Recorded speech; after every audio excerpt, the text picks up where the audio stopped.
There are things I'd change in the NHL. There are things you would change in the NHL. Now that we're in the NHL offseason, it's the hottest topic to talk about. So I figured I would give you my top 10 improvements I would make to the NHL. Now, who am I? Just a local idiot on a YouTube channel. But that actually isn't true. I'm not an idiot. I have a business degree. I focus in on marketing. I run a business. And I'm a high-performance hockey coach with Hockey Canada, but that does not mean that my opinions hold any more or less weight than any of the fans watching this channel.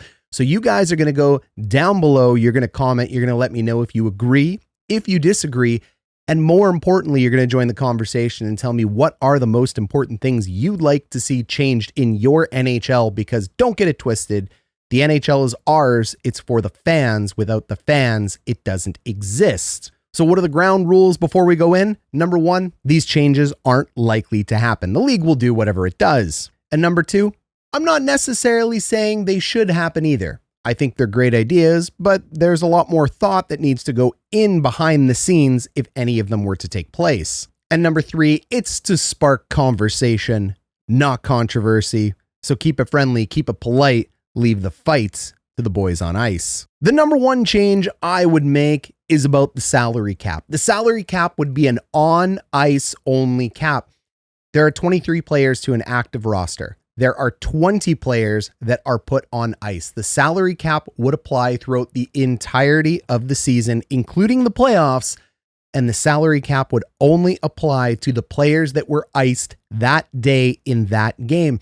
That means you can pay whatever you want to the 23 players you have on your roster.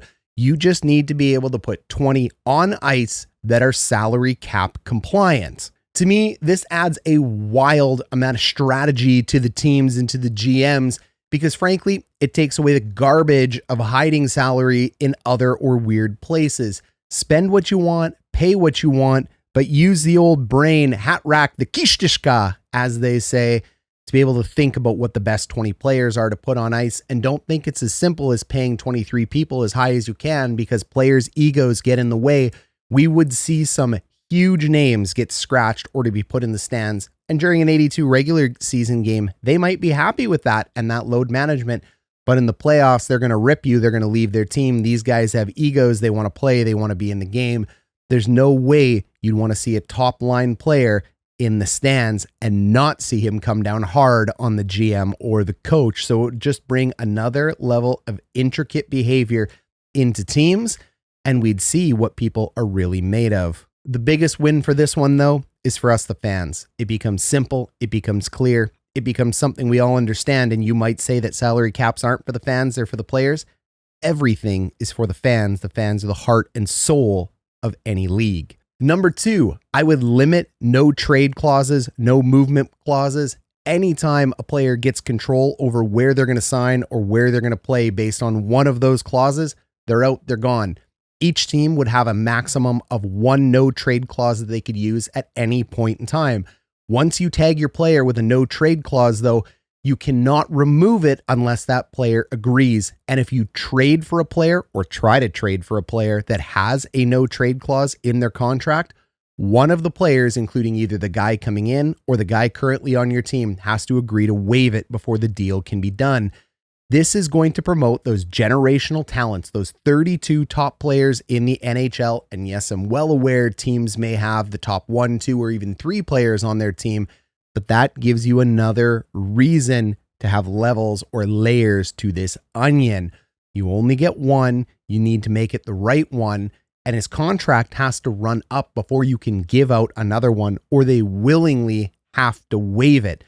This forces millionaires that are paid a lot of money to play where owners send them. No more do they get to manufacture their own future. You sign the big deal, the 5, 6, 7, or 8-year contract, and they want to send you somewhere else. Pack your bags, you're going, you're a professional, you're paid that amount of money to go where you're sent.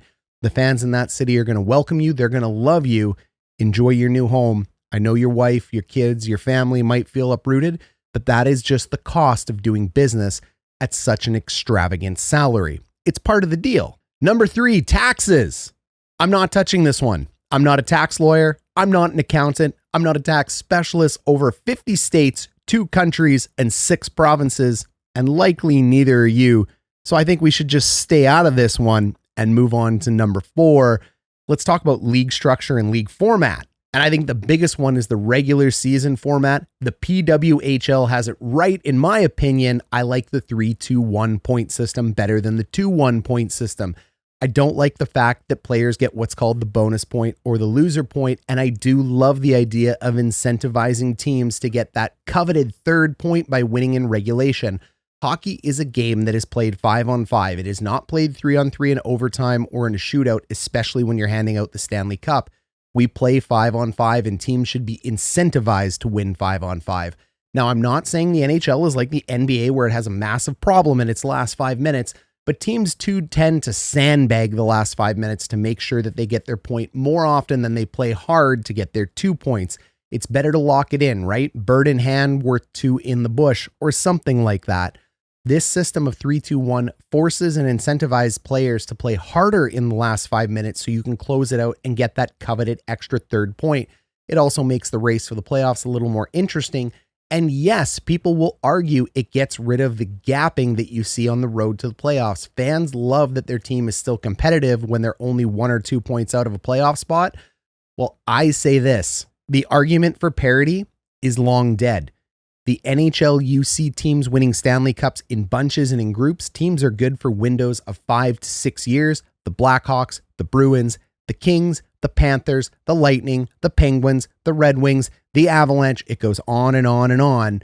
Teams are good for large groupings of times. That parity is just an illusion. The 3-2-1 point system truly shows us who the best teams are at winning hockey games 5-on-5 in 3 periods. But what do you guys think? Do you like the 2-1 system, or do you think we're onto something here? Number 5, I'd remove divisions. We have 4 divisions and 2 conferences. I think this is a hodgepodge. It isn't the NFL where winning in your division is the most important, but then you do get to the playoffs and you do have to win in your division because of the playoff format. However, you're playing 32 teams across East versus West. You're playing 24 games in the other division in your conference, and you're playing 26 in your own division. Confused? 26 division, 24 to your neighbor, 32 on the other side of the pond, as they would say. I don't see why this has to occur, especially when only about 1/3 of the season is really focused on your division, but the playoffs is heavily focused on your division. I say just go East and West, have 50 games in your conference, have 32 crossover games, and call it a day. To me, that is the simplest way to go. You're either playing 4 or 3 games against your division opponents today anyway, and you might be playing 3 against a division that is also in your conference. So why not just cut the divisions out? It's not going to change that much, but it'll make things make way more sense for teams, players, and fans. And that being said, if that change were to occur, there would have to be some kind of change to the playoffs, and that brings us to number 6, the playoff overhaul. There's no mystery that TV ratings goes up. The league likes the playoffs the way they're at. They're likely never going to change. Some fans like the way it's at too, and I don't think you should rag on them. You guys let me know down below in the comments if you're one of those. People like rivalries. It's interesting, it's fun, but people also hate it as well too, and I understand why. The simplest way to do it would be a 1-8 setting and standing, especially if you make the 2 other changes that are to occur. I think people understand it. You reseed it as it goes through. The NHL did it for years, but why I think it is so critical to make a playoff change is because teams need to be able to rank if they're actually improving. Playoff hockey is not regular season hockey. These are completely different animals. They're different beasts. And when you have teams like the Toronto Maple Leafs or the Minnesota Wild in the West, who have a very tough time getting out of the first round, but a lot of the times lose in the first round to Stanley Cup champions or at least the finalists out of their conference, you don't really know if you're getting better. If you always have to play the champions in round 1 and then another grouping of champions in round 1, fans, players, coaches, and GMs don't really get a litmus test of whether or not your team improved or not.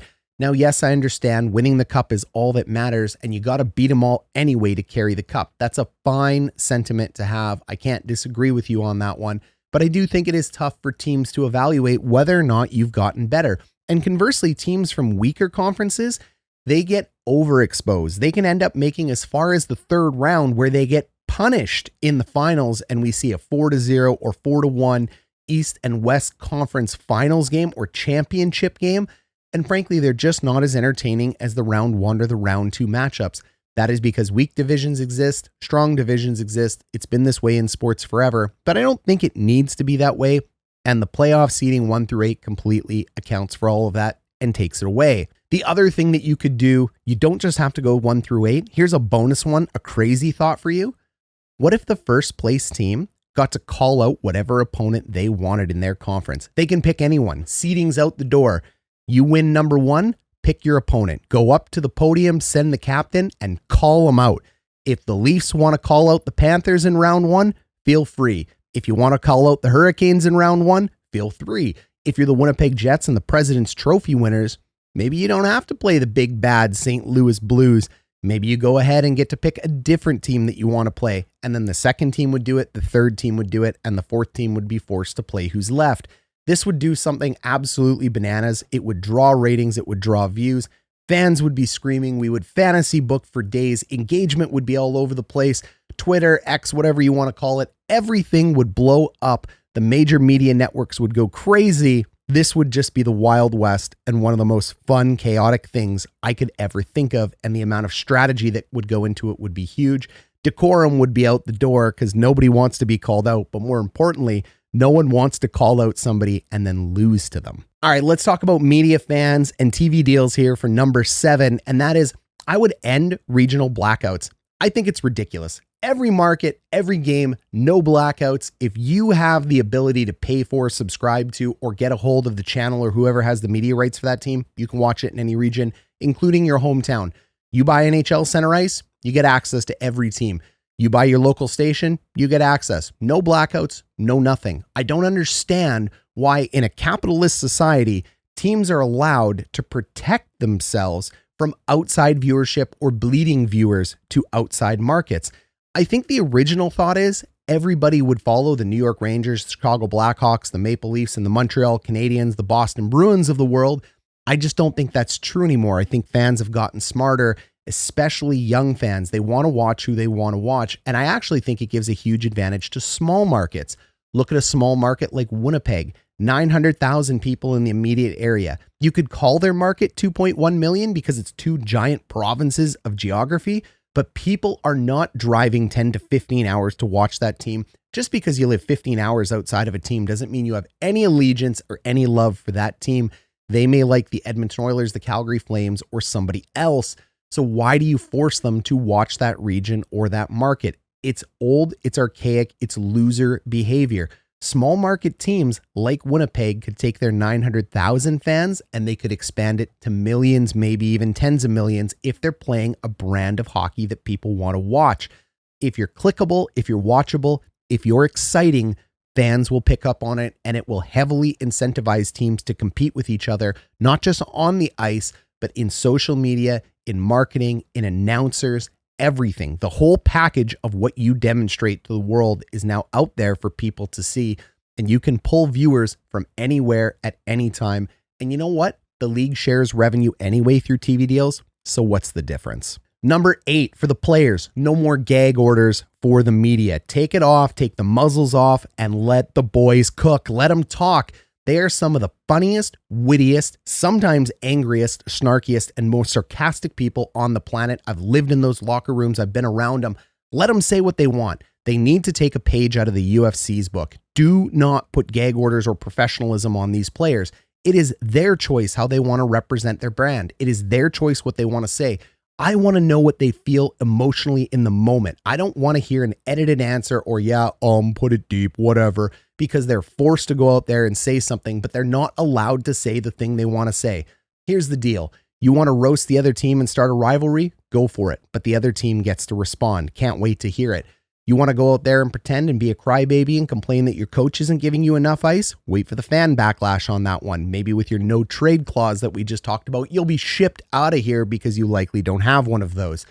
Anything and everything that can and should be said, just let them say it. Let them bury themselves. There's another player coming behind them that will replace them.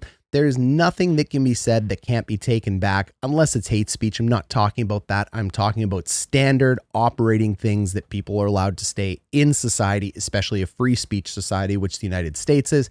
Canada, a little different up here, but that's a discussion for another day. Let them cook, let them live with the consequences, but let them also reap the financial benefits of endorsements, TV deals, and marketing ads when they're witty, charming, funny, and we want more of them.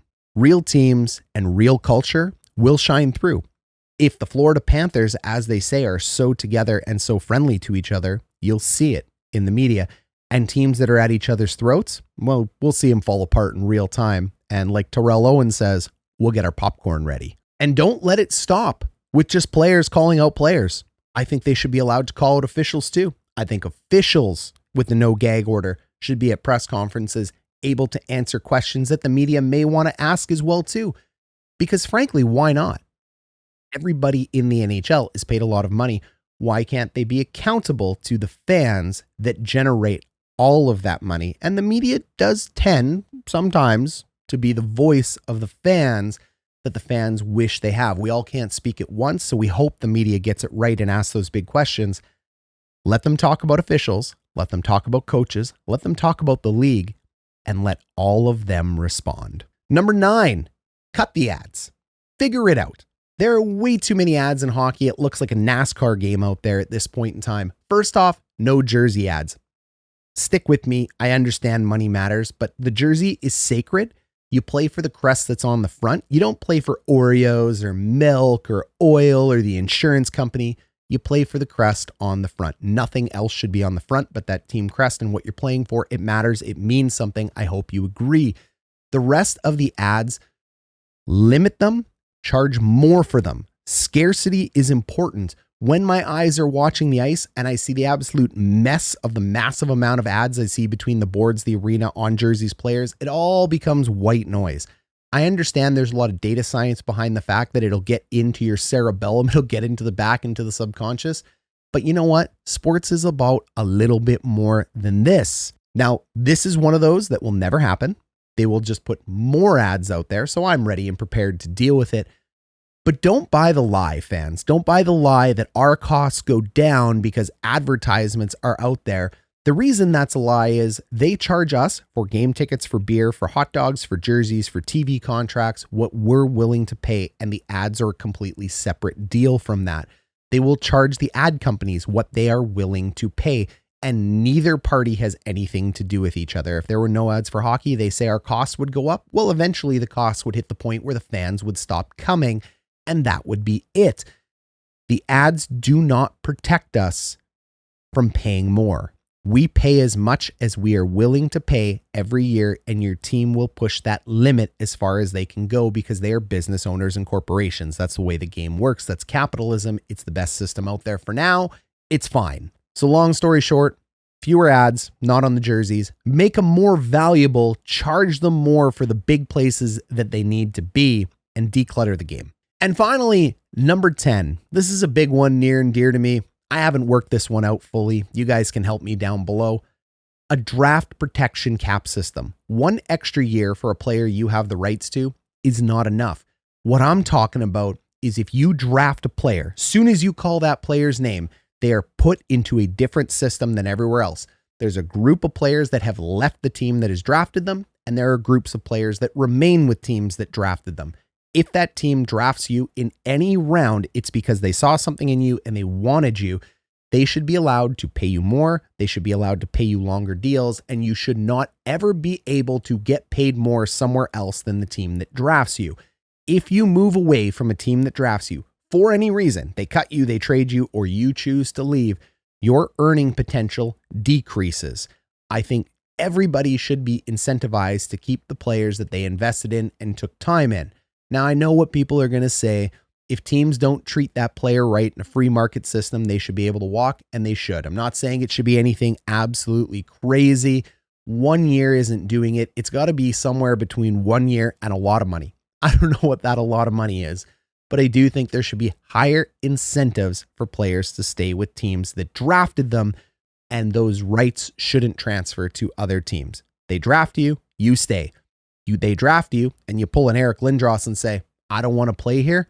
No problem. Your earning potentials decrease. I just think there's something that can be worked out there. I look to you guys to explain number 10 to me a little bit better. It's not fully thought out. It's just a feeling. It's something I know. It's something I believe in my heart, but I really do believe in the other 9. None of them will come true. All of this was just in fun. Overall, I love the product that comes out there in hockey. I'll always have grievances. I'll always have gripes, and so will you, but I'll never have gripes or grievances with fans or hockey fans just saying what they want to say about the game they love as well.